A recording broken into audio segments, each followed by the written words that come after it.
we are sitting here with a pioneer of Los Angeles hip-hop and electro. Everybody give a round of applause for Mr. Egyptian Lover.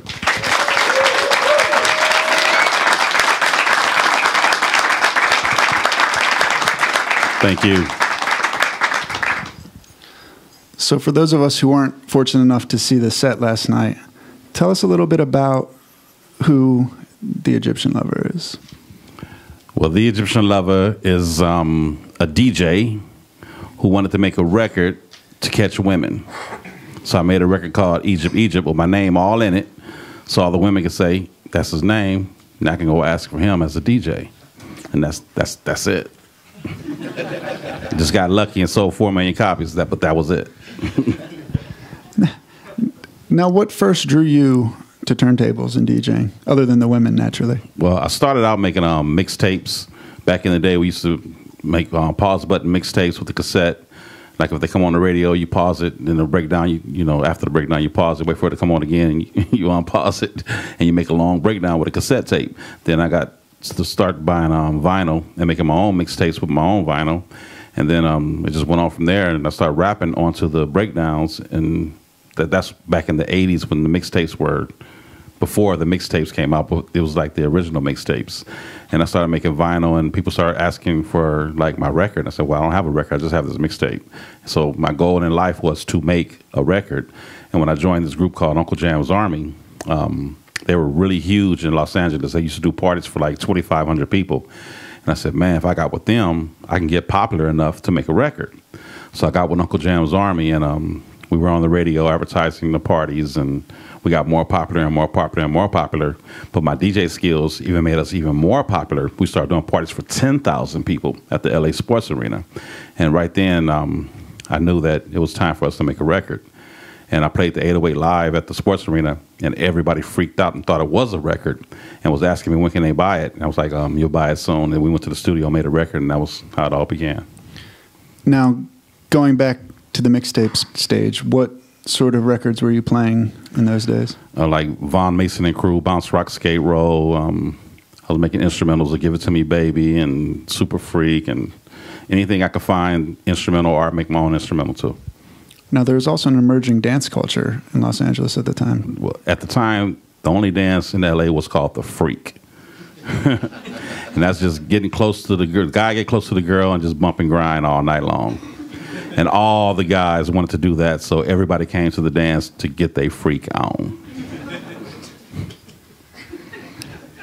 Some guys would have like brand new jeans, and they'll dance with a girl with some white pants on it. By the end of the night, her whole white pants be blue from the brand new jeans. Just grinding on women all night. I mean, what 16, 17, 18-year-old kid don't want to grind all night with a woman? So that's the easiest way you can do it. So that's how I got done. A lot of girls got pregnant, so I don't know how. They just left the club pregnant? Yeah, came in not pregnant? That dance was like foreplay. Then after the party, it's like, hey, let's continue. Without the jeans. Now, do you remember your first DJ gig?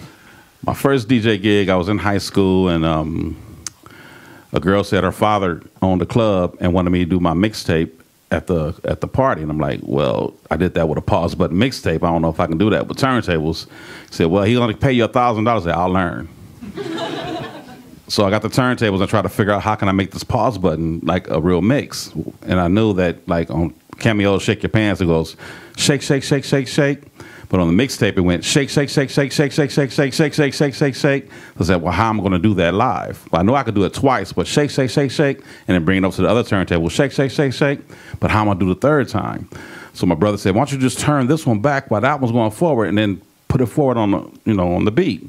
So I tried it. Shake, shake, shake, shake, shake, shake, shake, shake, shake, shake, shake, shake, shake. I said, damn, that's nice. I could do it. He said, yeah, call it the triple threat. So my brother actually taught me how to do the mix. He couldn't DJ at all. But he taught me how to do the mix, and I did the mix live at the party, and everybody freaked out. Like, damn, it was like the first time any DJ could ever do something like that. And I learned how to do it really quick at home on my little Pioneer and my whatever realistic turntable. But they had techniques at the party. Like, damn, this turntable was kind of nice. I could do anything on this turntable. So I had to be real careful at home on the little cheap turntables. But at the club, I mean, they had these big, expensive Technique turntables. I could do anything. So I started doing all kind of stuff, playing records backwards and just whatever I could think of, I would do it. And I became a good DJ just because of that. Now, did you start kind of booking gigs pretty quickly after that when Word traveled? Well, I was still in high school, so I had to wait for high school to be over. I did a couple house parties in high school, but right after that, I joined with Uncle Jamm's Army, and they were already huge, and then the Wrecking Crew was here, and the LA Dream Team. Everybody had dance party crews, but Uncle Jamm's Army was the best one. I tried to do a party the same night as Uncle Jamm's Army, and it didn't work out too good. They had like 1,000 people, and I had like 150. So if you can't beat them, join them. So I joined up with Uncle Jamm's Army, and we became like legends in L.A. Can you tell us a little bit about Club Radio? Club Radio was a small club, like in Echo Park of L.A. And there was a DJ named Africa Islam, and people were telling me he was doing pretty good scratching, and they said, you should check him out. So I went to the club, and Ice-T was there. He said, you want to get down? I said, sure. In Uncle Jamm's Army, we were like limited to what we can do because we had a lot of gangsters at our parties. So we couldn't mess up while we were mixing. You had to be perfect. Because if you mess up, they get them out their groove, and then they start thinking stupid stuff, and there you go. So the party had to continue to be just rocking all night long. But at Club Radio, it was just a bunch of spray painters and break dancers. So you get to, you know, be more creative. So I started DJing a little bit more and started doing a lot more scratching and creating a lot of more stuff. And that was my practice. I never really had good turntables at home, so that was my practice at Club Radio. And one time I was DJing real good at Club Radio, and somebody from the LA Times came up and said, man, you DJ better than the Egyptian Lover. They're like, what's your name? And I was so pissed off. I said, DJ Sperm Cell. The next day in the LA Times, it said, DJ Sperm Cell, DJ's better than the Egyptian Lover, and had a picture of me. Like, stupid ass. and then from there on, so people wanted to do a documentary, and they did a documentary of the club, and it was called Breaking. And then from the Breaking, they did Breaking and Entering, and then it was called Breaking and Entering. And then from Breaking and Entering, they went on to do Breaking and Breaking 2. Well, let's see a little bit of Breaking and Entering. All right.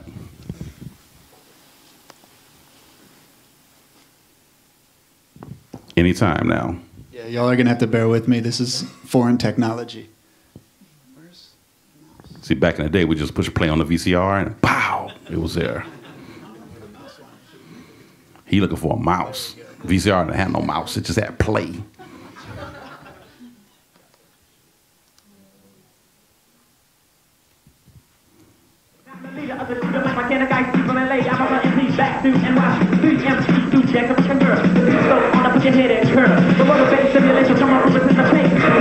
You don't quit, so when your tears coming through, the beat is on, you know that I can hit, and the crew's along. We're gonna rock it like the hot and rock it like this gonna be, y'all. We don't quit, we don't quit, that good shit. Oh, come on, shit. Cut it up, cut it up, cut it up, cut it up, cut.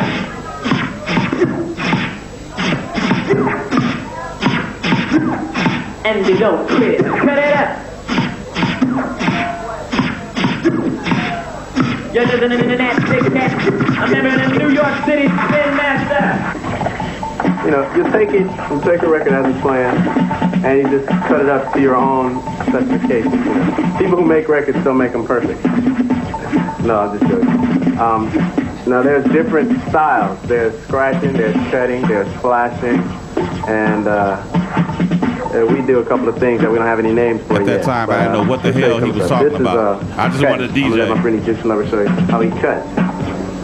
Cutting will be taking a certain segment of the song and repeating it at his own will, at whatever speed he wants. Like he might go one measure, which is like 4 beats.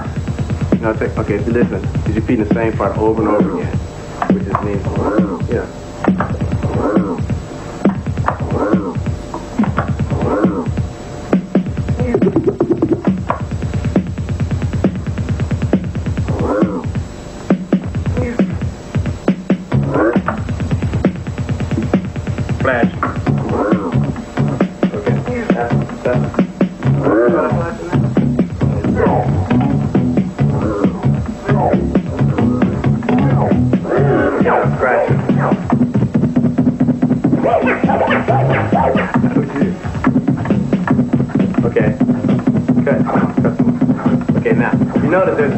between cutting and scratching. Scratching will be where you take the record, stop it, Cutting and spinning back. Yeah, cutting is back where you take the record and you repeat one part. The beat that's got to be the show. You nigga, check it out, y'all. You don't stop. IT's on the mouth about ready to rock. I was on the MC, y'all, the name IT. When the doctor make a button, it was on the beat. Blessed by the DJ, up, I refuse delivery on my nose, tell I love. Empty to my mama, when she tell me every day. Raps in my bottle, when she took my microwave. Raps in my wagon, my bike, my track. I threw down on any sucker that I didn't like. When I get on the microphone. Ice-T, y'all.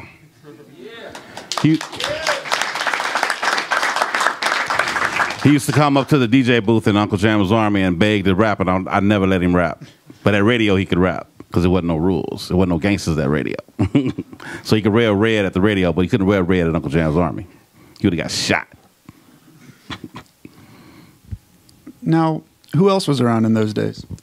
Everybody was around in them days. Wrecking Crew with Dr. Dre, Yellow, and Alonzo. At the LA Dream Team with Snake Puppy and Rudy Pardee. Mixmaster Spade, Toddy T. The whole West Coast was just there making mixtapes, but nobody ever really made a record. So until Uncle Jamm's Army made a record, and then everybody else kind of followed the coattail. No, you guys did that purely independently, correct? Definitely independently. We all went through a pressing plant called McCullough Records, and everybody got, all the money went to McCullough, and everybody got paid. And I was the first one to go in there and say, well, I don't want you to get my money. I'll collect my money, and I'll pay you per record.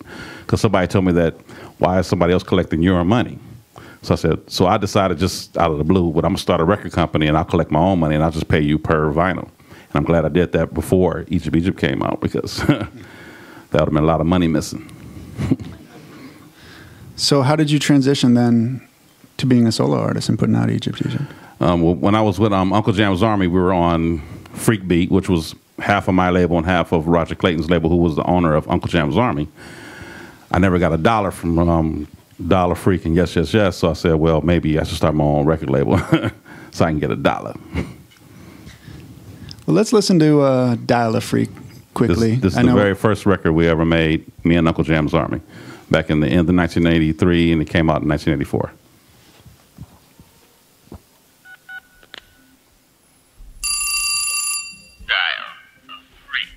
Hello, baby. Just an 808, one keyboard, and a SH-101, a vocoder, and a mic in a real recording studio. So it was like very new for us, and we didn't know what to do. And this is what we came up with. Here I am, mind so blue. Freaks on my mind, I don't know what to do. Shall I sit here, or shall I call up a freak to drive me up the wall?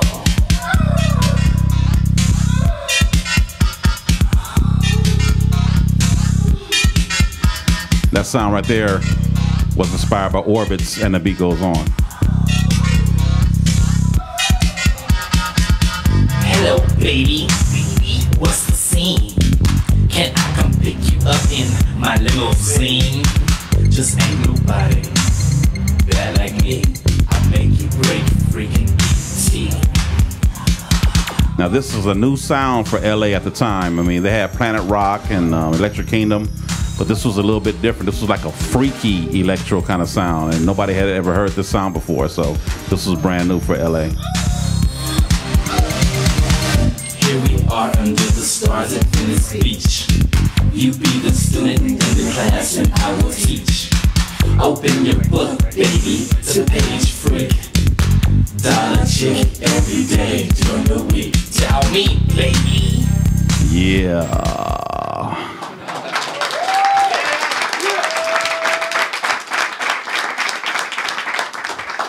So who was recording the moans on there? Different freaks. Whatever one was good at the time. Some lucky freak. How did you go about sourcing these freaks? You wouldn't even want to begin on that subject. This is not the Playboy channel, right? We're going to have the Up All Night XXX version after this. So you guys, moving forward to, so about Egypt. What? What was it that attracted you to Egypt? Like, what made you bring that into your... Well, growing up in the hood, the first thing you want to do is get out the hood. So in my mind, I took myself out the hood, and I just took myself to any place I could find, which was probably just Egypt at the time. So it was going to be Egyptian Lover or Jerusalem Jerk, and I just chose Egyptian Lover. And that was actually my name before I started DJing or anything like that. And all my friends were gangsters, and they had their names put on the back of their jackets and in old English writing. And like you had Mr. Guns, you know, that was the guy with the guns. You had like Mr. No Good, you know, he was treating all the women bad. Knock You Out, that was his name. He was a big old strong dude. And I had Egyptian Lover on the back of my jacket. It was like, well, you ain't no gangster, like, but I'm dressed like y'all, so don't beat me up. And I was a big dude. I was 6'1" back in the day, so nobody ever came up to me like that. But the women liked the name Egyptian Lover, so I stuck with the name. Well, at the same time, you're reaching back to this like ancient tradition, but also making super futuristic music. Well, the name was way before the music started. So when I was in high school, I started making mixtapes and doing raps with it with the name Egyptian Lover, and everybody thought it was very creative and very, you know, different. So I stuck with the name. And then when I made the record, Egypt, for the women, Egyptian Lover stuck. And not only in LA, it just started spreading, you know, really fast. The pressing plant, Macola, actually started bootlegging the record, like sending them out without me knowing about it.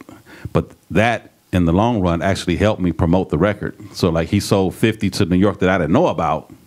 That was 50 promo copies to me personally that I didn't get paid on, but it helped me get noticed in New York. So when they sold the 50 records, they would actually call the number on the record, which was my number, and say, we want to order 100 now.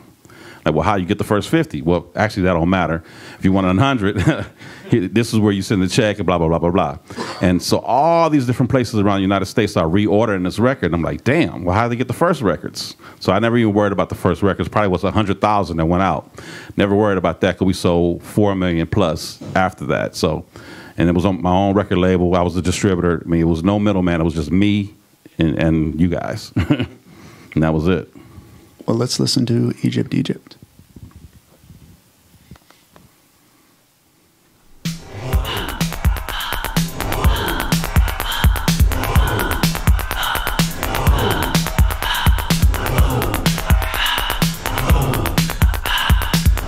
Now remember, this was to get the chicks, okay?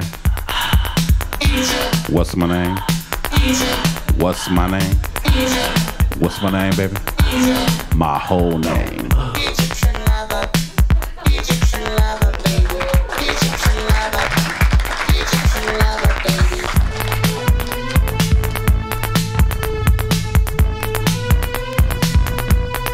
That was actually a rip from Planet Rock.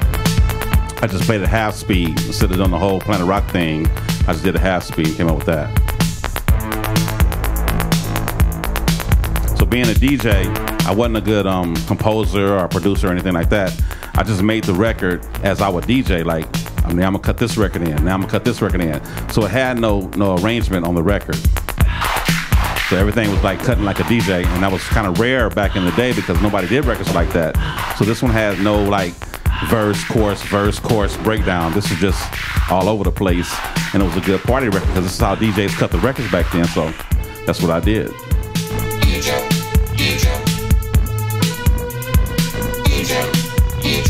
The quality of the record was pressed so good because the engineer I was using at the time was getting paid by the hour. And he stretched the song out so long, like EQing this beat, EQing this snare, EQing this clap, just to make more money for him. But in the long run, he made the record so clean that it sounds this good 30 years later. I can deal with that situation. I don't care about my reputation. It's not just a name, it's an adventure. I look so fast, I scratch so sweet. There's not another DJ who can compete. And of course I was talking about DJing because I was a DJ back then. A lot of people didn't know I was a DJ until they see my show and see me mixing and cutting the record up. But that's how I started DJing.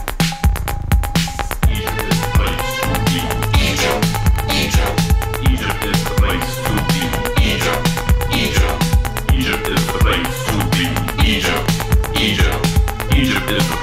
to be Egypt, Egypt.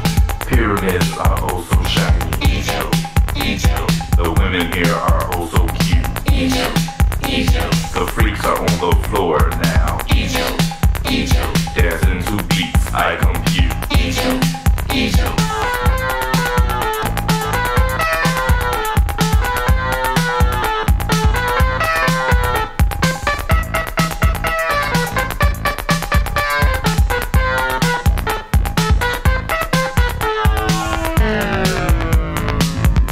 Now this part of the record, I was planning to do a video and I wanted an escalator into hell. We never shot the video though. All my friends just called me the devil and I was like, well, all right, let's not shoot the video. It's a long story. Even the first record I made, the serial number was DMSR 661 because I knew one day there would be a 666. But when it came to being that number 666, I said, I ain't put my name on that damn record. So I gave it to Jamie Jupiter.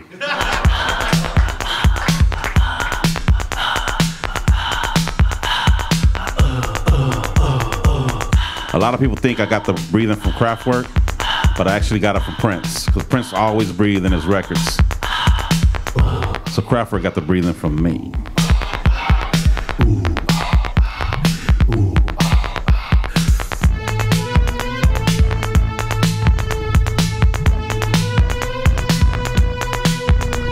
Now, the record should have faded and ended at this time, but being a DJ and I didn't have any business sense, I said, I'm going to make it longer.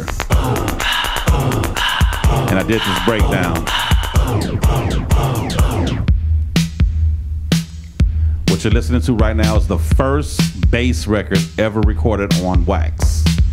When I went to mastering, the guy Bernie Grubman, who's a real popular master back in LA, said, we can't put this on wax, the bass is too loud. You got to go back in the studio and bring the bass down. I said, I can't do that. I don't have no money to go back in the studio and bring the bass down. I said, well, maybe I can spread the grooves out. Like when you go from one record to another record, they spread the grooves out on the record to make it stretch. So he spread the grooves out on the breakdown and the bass fit on the record, and it was the first record ever recorded with bass.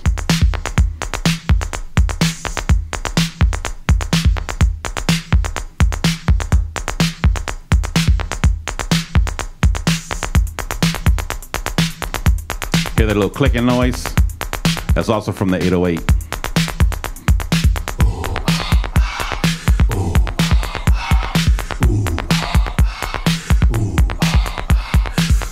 And while I was in the studio, they had a bunch of toys like outboard gear, and it has this one thing called the harmonizer. I said, well, can I breathe through the harmonizer?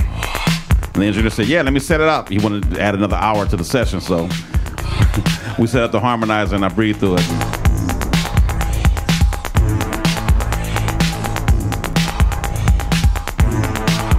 It was real fun making this record.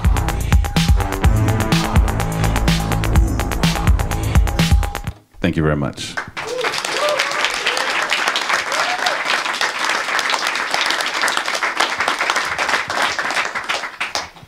So you mentioned Prince and Kraftwerk. I know you've cited them as two of your primary influences, but Definitely. But they're very different, needless to say. Well, the Kraftwerk side came from, can you turn this mic up just a little bit? The Kraftwerk side came with the beats, and the Prince side came more of the lyrics and the subject matter. And so you mix those two together and you got Egyptian Lover. It's a dangerous combination. Hey, I'm a dangerous man. Tell me a little bit about the first time you encountered an 808. Wow. Well, when I went to the club radio, I was talking to Africa Islam, and he said he knew Africa Mambata. Like that's my pops, man. And I was like, yeah. I was like, well, how did they get that sound on Planet Rock? I'm like, because I want to do that sound, you know, in my mind. I'm like, I want to do that sound. He said, well, they use a drum machine called the 808. I'm like, damn, a drum machine? What is that? He said, I'll show you. They got them at the Guitar Center. So we went over to the Guitar Center, and I saw the 808. And the guy at the place showed me how to program a beat. And so I programmed Planet Rock, and I heard it. I'm like, oh, yeah, this shit sound nice. So I bought it right then and there, went home, programmed the whole 808 full of beats, brought it to Uncle Jamm Army Party, and played it. And psh, that was it right there. Do you still own that specific machine? I own that one and 5 more, so I got 6 total. Wow. Do you rock multiples? She does. Oh, you mean the 808? When I went on tour and played live, we used to have to set up 4 808s because Egypt took one whole 808 because it has so many different changes. And then like Beat Go Boom and What Is the DJ had 2 808s, and then Girls had 1, and You're So Fine was in 1. So we had to have 4 808s to play all the songs live. Today I just bring 1 with me on tour, and we just rock different beats and do different songs. Now the crazy thing about the 808 is it really doesn't have that large a palette of sounds, and yet it's created so much music over the last 30 years. It's what you do with it, man. I mean, just like the programs, the VSTs, and all the things that the kids have today, it's not what you got, it's what you do with it, or even both. So if you got a lot of programs and you don't know what to do with it, you're not going to make a good record. You might even have one program, you might have Fruity Loops, and that's all you got, and you make a hit record. I mean, it's all about, you know, what you can do with your imagination with whatever you got. I mean, you can have a bucket and a stick and make you a beat. If it's nice, people are going to like it, you know? True. They didn't have 808s back in 1919. But they made records, right? They made, somebody was in the club going, and they was rocking. So whatever you got, as long as you can think of it, you can do it. You know what I'm saying? And say booty. Booty! I would really love to hear that record from 1919. It sounded like that. Now you mentioned bass music. When did you become aware of all these kind of parallel movements that were coming up around the country? There was no bass music when I made Egypt. When I went to Miami for the first time, a guy named Luke Skywalker was the promoter, and he booked me to do a show in Miami. So I did the show in Miami, and I showed him how to program the 808, and then he called my friends 2 Live Crew from LA to come do the show the following month, and they actually stayed with Luke and made this group called 2 Live Crew. So they were actually like the 2 Live Crew learned how to DJ by watching me on Uncle Jam's Army, and Luke learned how to do the 808 by watching me program the 808. So they kind of both came from me, but made themselves, you know, a different, unique style by being together. There's also a lot of overlap in terms of subject matter. Yeah, well, but back in the day, when Uncle Jam's Army, I used a lot of curse words and did a lot of things, but I never put that on record in the early days. But they put it on record. They're like, you know, we're going to go all out with this. And so they said whatever they wanted to say on record, said we can get away with it. We're on an independent label. So they did it, and, you know, they did pretty good with it. Now, did you get a chance to tour the country? All the time. Well, not out the country, but inside the United States since '84. I mean, I've been nonstop doing shows all the way till today. I started touring Europe in 2004 because of the internet. The promoters found an easy way to get in touch with me, and I've been starting doing tours in Europe since 2004 and haven't stopped yet. What was that like, realizing you had this international audience that late in the career? Well, I know I had the audience because I got fan mail and things like that. And the internet, as soon as I joined MySpace, I mean, all these guys from Germany and all over the world start telling me about their experiences by first buying my records either on electro or 12 inches they found through imports. So like, wow, that's pretty cool. You know, I already got fan mail from them, but now hearing it from all these different people was pretty cool. Then when the first promoters hit me up saying they want me to do shows out there, I was like, okay, well, this is going to be this, and this. And I started doing shows for them, and it was wonderful. Now, have you heard a lot of music from out that way that kind of is inspired by you? Definitely a lot of music. I mean, inspired by not only just me, but by all the West Coast, you know, scene, the East Coast scene. It's just Europe is really evolved, and they're doing really good music right now. Tell me a little bit about kind of the evolution of West Coast rap, because you kind of had the electro thing in the 80s, but then we didn't call it electro. We just called it hip hop back in the day. So like Uncle Jam's Army, World Class Wrecking Crew with Dr. Dre, and LA Dream Team, and everybody else, we just was making music to keep the party going, you know. The only real underground records were like Mixmaster Spade and something like that. But then Dr. Dre, he got tired of doing, you know, like the electro thing. He went through something more like Mixmaster Spade, so he started doing the slower speed, you know, gangster type rap. and it did pretty good. I mean, NWA start. When I first heard NWA album, the first thing I thought was, wow, this stuff is not recorded good at all. You guys are not going to sell a copy. You better go back in the studio and, you know, mix it down and make it sound pretty good.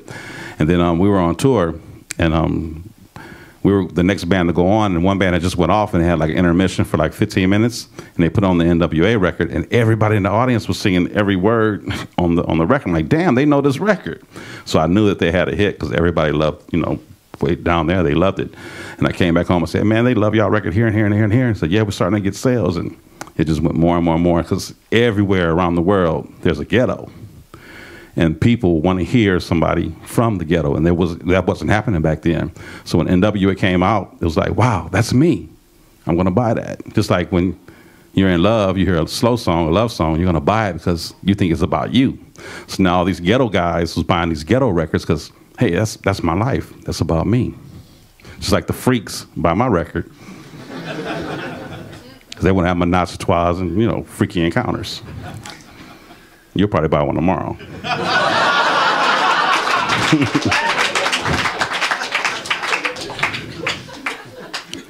Make sure you get the 12-inch single.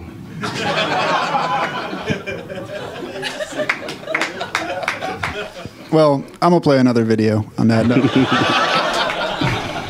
Yes.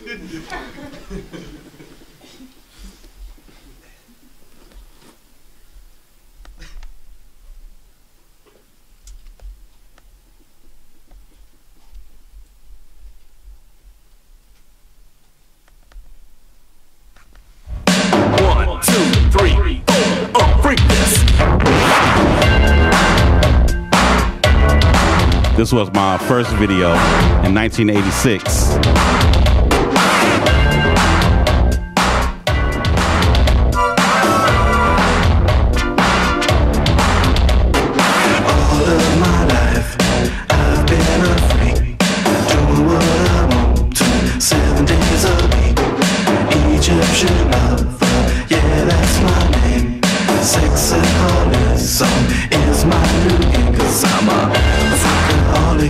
A freak-a-holic. Tell them what I am. A freak-a-holic.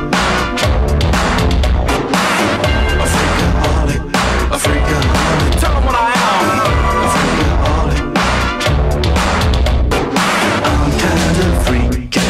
I'm kinda smooth. I'm kinda nasty, just like my groove. I'm kinda kinky. I'm kinda straight. I'm kinda easy. Do you wanna bet? A freak-a-holic. Tell them what I am. A freak-a-holic. A freak-a-holic. A freak-a-holic. Tell them what I am. A freak-a-holic. Yes. I'm kinda crazy, just like my dad. Go ahead and praise me if you think you're bad. I'm kinda sexy. Do I turn you on? I'm kinda desperate, so let's get it on. Let's get it on. Freak-a-holic, a freak-a-holic. Tell them what I am. A freak-a-holic. A freak-a-holic, a freak-a-holic. Tell them what I am. A freak-a-holic. A freak-a-holic, a freak-a-holic. Tell them what I am. A freak-a-holic. A what? Tell them. A freak-a-holic. A freak-a-holic. Tell them what I am. A freak-a-holic.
1986. I was doing the Egypt type records and the girls and You're So Fine, and you know all of them were like electro. And somebody came up to me, probably some girl, and says, "Why don't you make something different?" I'm like, fine. So I went to the studio and I heard Jesse Johnson's Free World, and that beat was just banging, right? It's the same exact beat. You know, I went to the studio and I got the Lynn drum and I changed it up and made that song from Jesse Johnson's Free World. I made that one and also a song called The Lesbian from Jesse Johnson's Free World. So thank you, Jesse. Now, have you recovered from the sexaholism? Nah, I can't find no cure, man. There's no reverse to Viagra.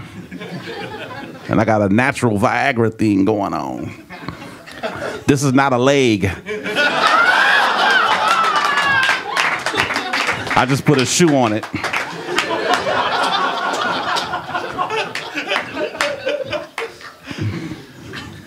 But you're a family man now, right? What else could I be?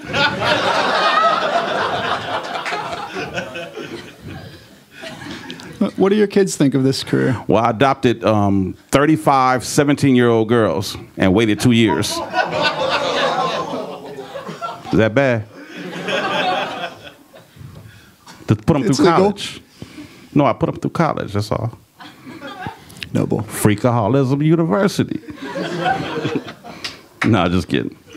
Let me just let you do the stand-up routine. So getting back to the music, one of the things I appreciated about your set last night, and I imagine a lot of your sets, is that you did rock entirely with vinyl. Definitely. I'm trying to keep it old school. What are the advantages to that? Well, as soon as you played that video, I heard the digital sound. And I hate the digital sound. I love the warmth of the vinyl. I mean, it sounds, you can hear the highs, the lows, the mids, and the soul and the warmth in the vinyl. The digital people of the future call it a mistake that vinyl doesn't sound real. But that's what our ears were listening to all these years.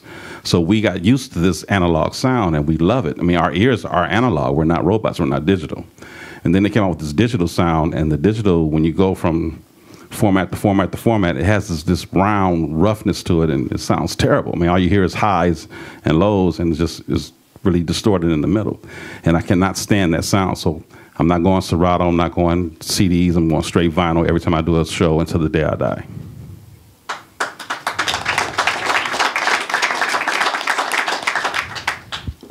Now, do you run through your records, though? I imagine they get torn up. I got the same records I got from 1980 to right now. And one of the reasons why I use vinyl, because I figured out how to play a record backwards by using vinyl. And no other DJ can do this in the world. And I can actually play a record backwards and bring one in forward at the same time. I did it, you know, at the show. And what I did, how I discovered this, I was in the studio, and the turntable was off, and I was making it going forward by looking at the lights without the power being on. And so I said, well, maybe I could do it backwards at the same time. So I started playing the record. And this is why they call me the devil, because I used to play all the records backwards at the parties.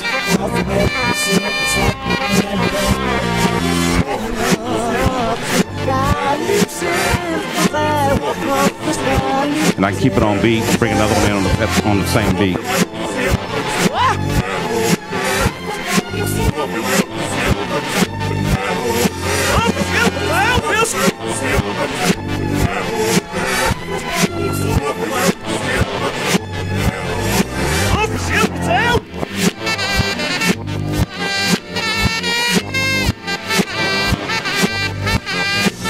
I try to teach a lot of DJs how to do this.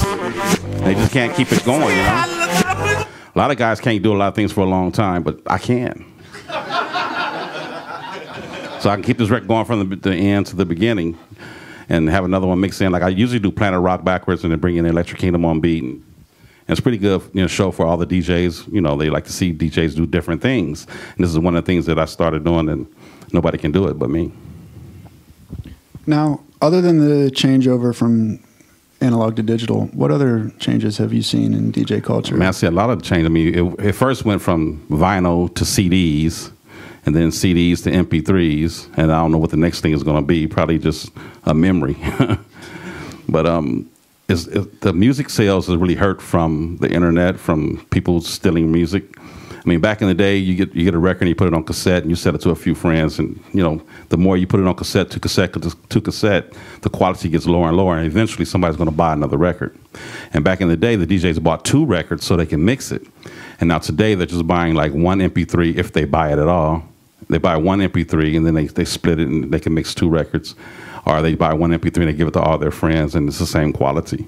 So the artists and the music record labels are really hurting behind this, and nobody sees it a big deal, but I'm pretty sure everybody in here has got a record free online, and it's really not cool. I mean, I never stole anything online. I always bought everything, and I always promote, you know, buy your music from iTunes, Beatport, whatever.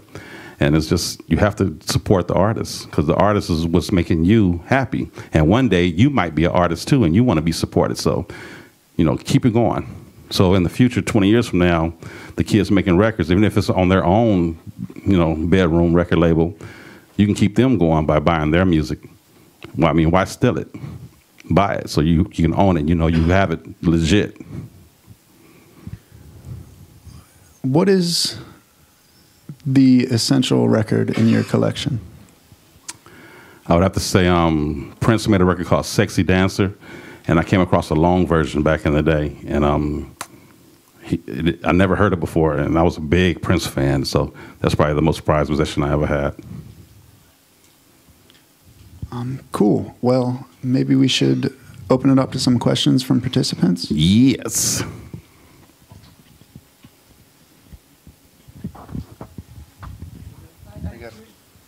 Coming out. Thank you for coming and talking with us and being here today. I wanted to know, what are 3 songs that you listened to in the past day that just for fun? Like now? Yeah, like what did you put on that you liked? I listen to old school. I don't listen to anything new, really, because I don't really like the stuff they're playing on the radio right now. I don't know if it's because I'm old or it's because I just don't like the style of music that they're making right now. So I listen to old stuff. I might listen to some Rick James, some Prince, some Kraftwerk, some old school hip hop, Run DMC, Houdini. I maybe listen to some World Class Wrecking Crew, who knows. But I like the old electro albums, all the greatest hits they put out on Rhino Records. I like, you know, stuff like that. Cool.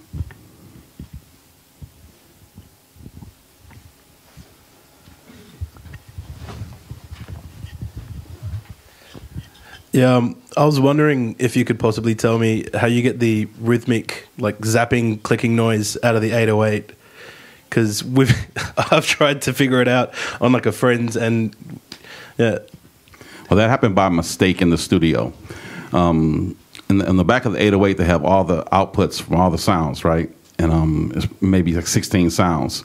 Well, the second engineer not only plugged the 16 sounds, but he plugged 3 more that's on the back of the 808, and they were called like the accent, cowbell, and it was like triggers for like keyboards. But he plugged them in and put them through the soundboard. When I pushed play, I heard that dun dun dun dun dun dun dun dun. I said, "Damn, wait a minute, what's that?" It's like, "Oh, I plugged in the wrong one." I said, "Leave it there."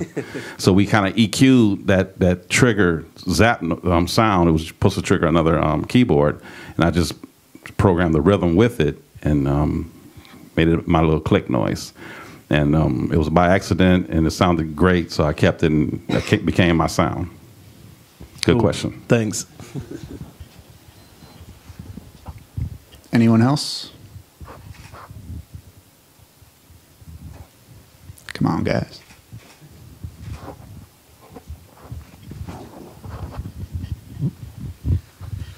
Yeah, this is sort of a geeky question, but could you tell us a little bit about the soundtrack for Breaking and Entering, which is supposedly like one of the rarest hip-hop records ever made? Well, it was rare because it never was supposed to be a record out for the public. We made 25 copies just to scratch and mix for the documentary with Ice-T, and Ice-T was going to rap live over it. So I brought the 808 into the studio, and we made like several beats and scratched over it and put a couple of keyboard lines on it just so Ice-T can have a bed of music to rap on. And we only made 25 of them so we could scratch them live in the documentary. So that's why that record is so rare, because it never was a record for the public. But do you own one? Yeah, I own like 6. Oh, you want to buy one?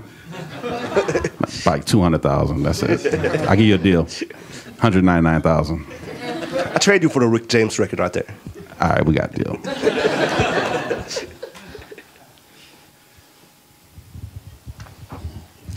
Good evening, sir.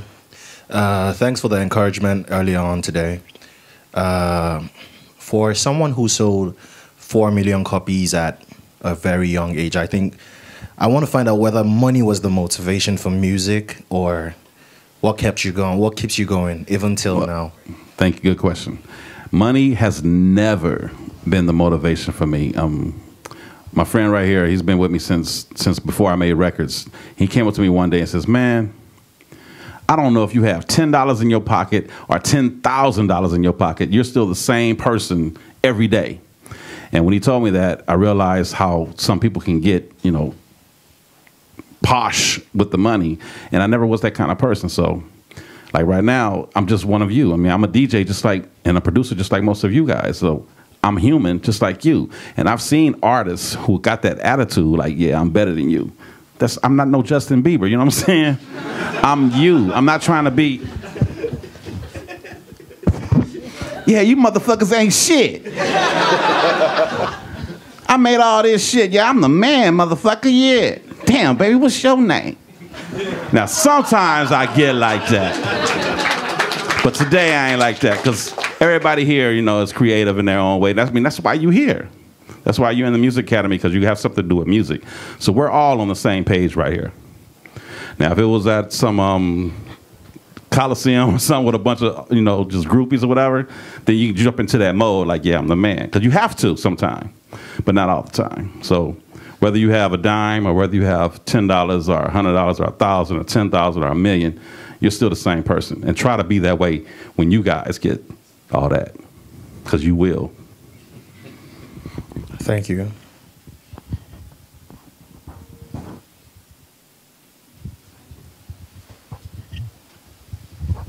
Hey there.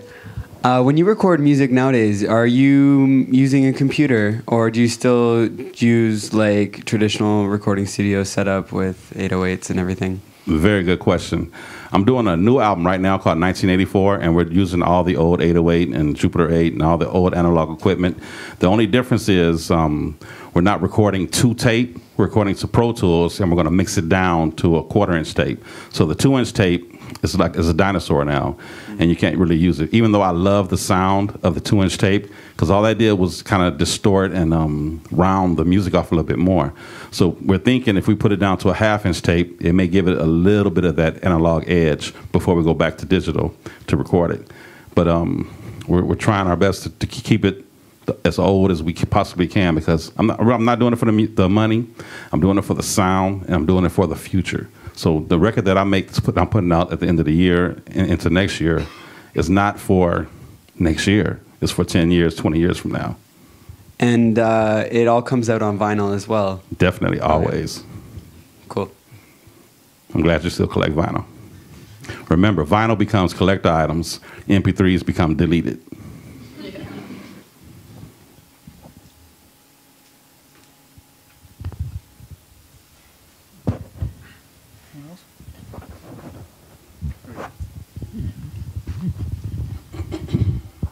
Hey man, what's up?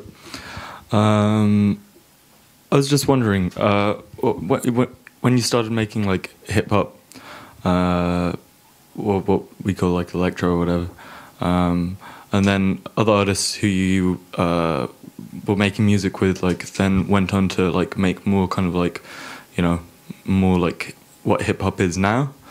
Were you ever tempted to experiment with anything like that? Well, when I made my music, I made it because I loved Kraftwerk and I loved Planet Rock, and I just felt that that's what I loved. So when I made music, I made what I loved. I didn't make what was popular at the time. I just made what I loved. And I continued to keep making music of what I loved. I mean, I never thought I'd be almost 50 years old still doing concerts. But since I made what I loved, it became my sound, and I could still do that. So when my new album come out, it's going to be the music that I love. It's going to be the same music that I've always been making. So it's going to be my sound, and I'm going to keep on doing it. Glad to hear that. Cool, thanks.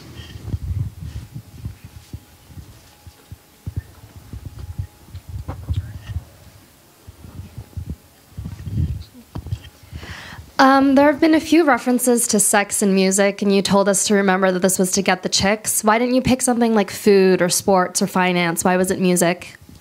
Well, I didn't see food as being sexy. I didn't see music, everything else you said as being sexy at 17, 18 years old.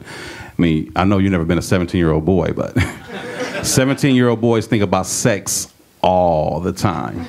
And so the first thing I wanted to do when listening to Prince, I mean, I wanted to, create that sound, that freaky sound and that freaky lyrics and let them know I'm a freak just like you, because I met a lot of women who were freaks but didn't want nobody to know. So by me making this music, they can let their freakness come out on the dance floor.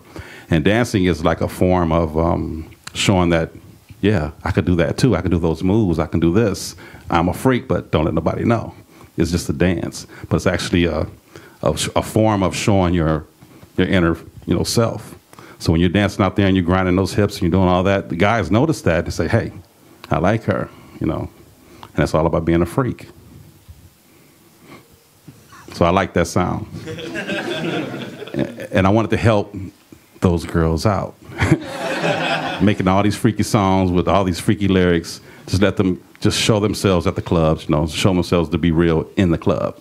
And it worked.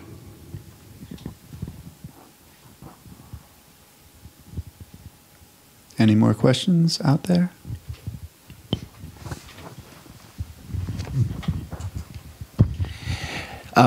Much respect, first of all. Thank you. First and foremost.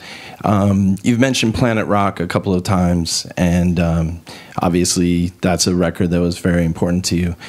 Do you feel like the work that you were doing in Los Angeles was influential outside of Los Angeles? Because a lot of times the history of hip-hop is told as a New York story. It's a Bronx tale. But do you feel like what you have done has impacted outside of Los Angeles, and do you feel like that fact is well known and people understand and respect the contributions of Los Angeles hip-hop to the whole of hip-hop? Well, me personally, I never considered it East Coast, West Coast, New York sound. I just made what I liked, which was the Egyptian Lover sound. I didn't consider myself West Coast. I just considered myself Egyptian Lover, and that was whatever it was. And the music being out there, I didn't know who liked it, who didn't like it. So me just growing up and hearing different people who liked it and who got inspired by it, it kind of blew me away. Like some people really blew me away. Like one time I did a tour with Rebe Jackson, and I was like, Michael Jackson was huge. And I'm like, you think your brother heard of my music? She said, yeah, he heard of your music. She said he was at his house, and he was actually dancing in the mirror to my song, the whole side A, flipped it over and danced to the whole side B. And I was like, damn, Michael Jackson know my music. She said, yeah, she says he buys every record in the top 10 and plays it from, front to side A, and he knows every top record there is. That's how he was so creative. He listened to all the top stuff, and he stayed up there like that. I mean, he did a lot of homework, and that's why he was the baddest one ever. Did you hear from other hip-hop artists that they all were the time? I mean, all the time. I mean, I knew a lot of guys. Uncle Jam's Army brought a lot of guys out, like Run DMC and all them. And then later on, all of them come back to me, and it's like I was somebody bigger, but it's like I'm the same person. But it's like, man, we've been hearing your record here, here, here, here, here, and it just kind of like just took off, and beyond all control. And it's like I never knew that record was going to be that big, but it just ended up being that big. And then I started making more records and more records and more records, but it's just that sound. I mean, everybody loved that sound, so I just stayed with that sound. Well, rock on. Thanks, you. Thanks, man.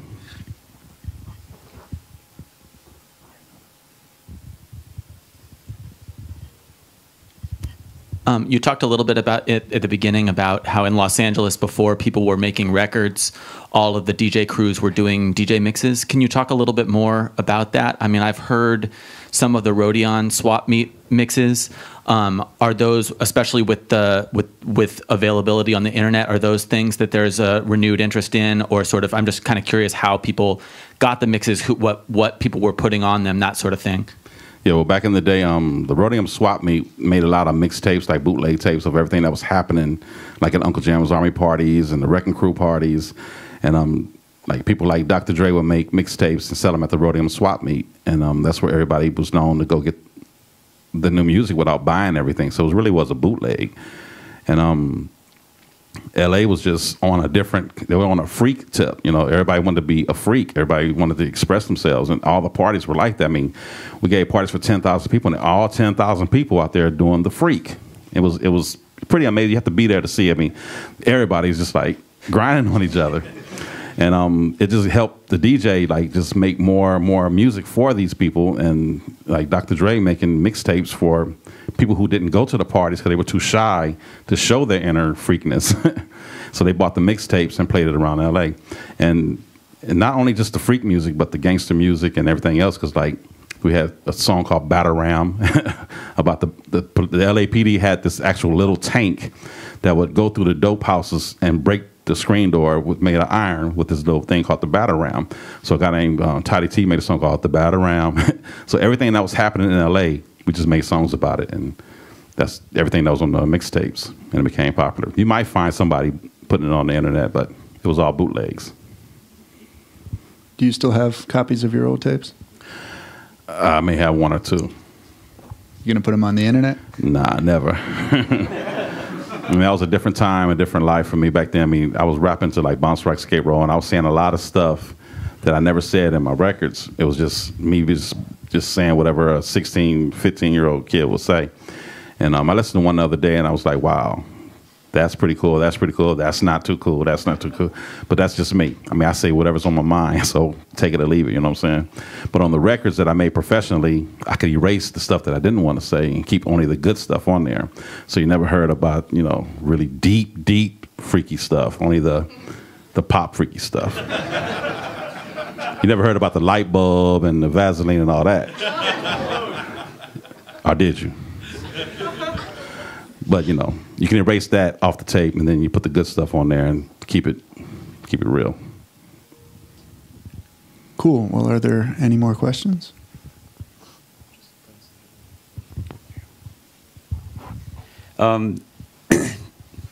If you talk about the influence of Good Fred, Handsome Dude, Pomade Oil, and the rise of LA Electro, that's a great story. I remember you telling that a while ago. When you're all at these parties and y'all are throwing the little vials of the Good Fred, Handsome Dude, Pomade Oil into the crowd while you're DJing. If you could talk about that a little bit. Yeah, Good Fred was like the man in LA. He was one of the guys that first started the Jerry Curl, and he had his own Good Fred oil that you spray in your hair, and it keeps it kind of relaxed. Even before the Jerry Curl, you can use the Good Fred oil and it keep your afro kind of shiny and soft. So Good Fred kind of taught me about the business in an all-around way, like saying you don't need no middleman. And he was the first one to tell me that. So you can do everything yourself. Why get somebody else to do it when you could do it yourself? So he was the one that inspired me and talked me into making my own record label with no middleman, and I thank him for that very much.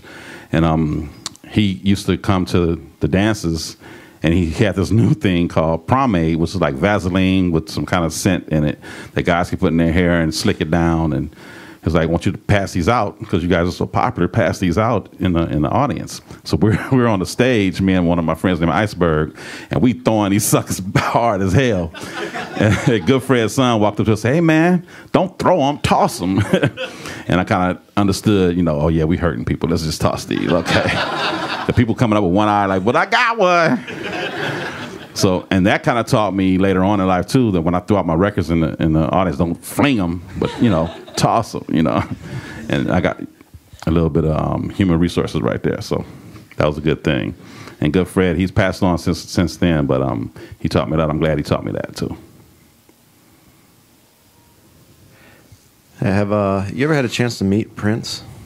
Yeah, I met Prince several times. Prince is a very intelligent and creative person, and man, he's up there, man. I mean, him and Michael Jackson are both, they're 1 and 2, and I don't know which one is 1 and which one is 2, but both of them, man, they're there, especially in L.A. I mean, Prince was so huge in L.A., according to Uncle Jamm's Army. When we played his records, the Freak's inner freakness came out.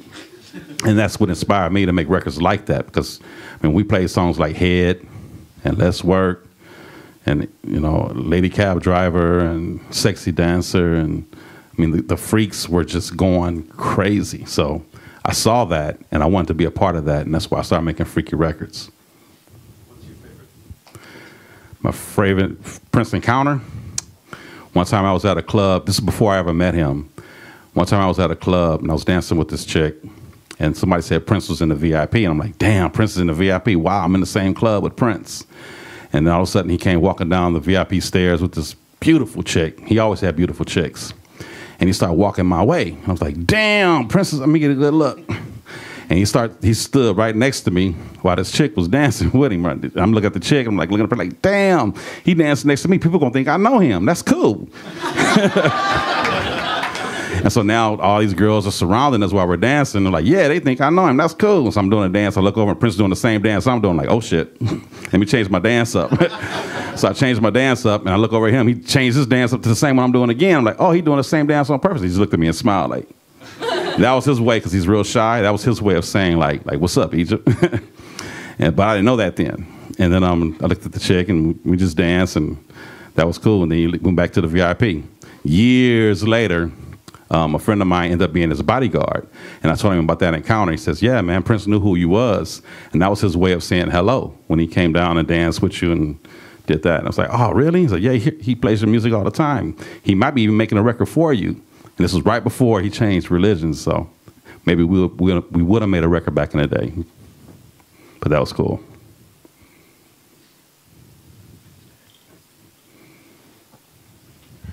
We got some Jamie Jupiter input.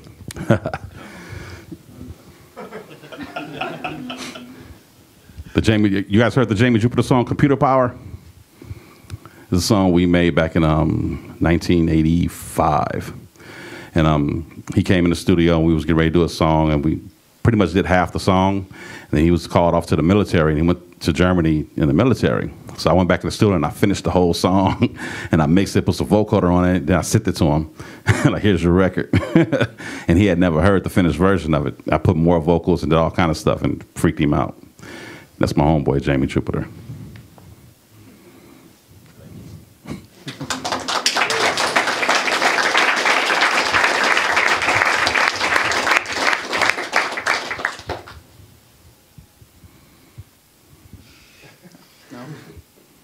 Well, thank you guys for coming out tonight. I know it's crazy doing a lecture at night, but thank you guys for coming out anyway. Everybody.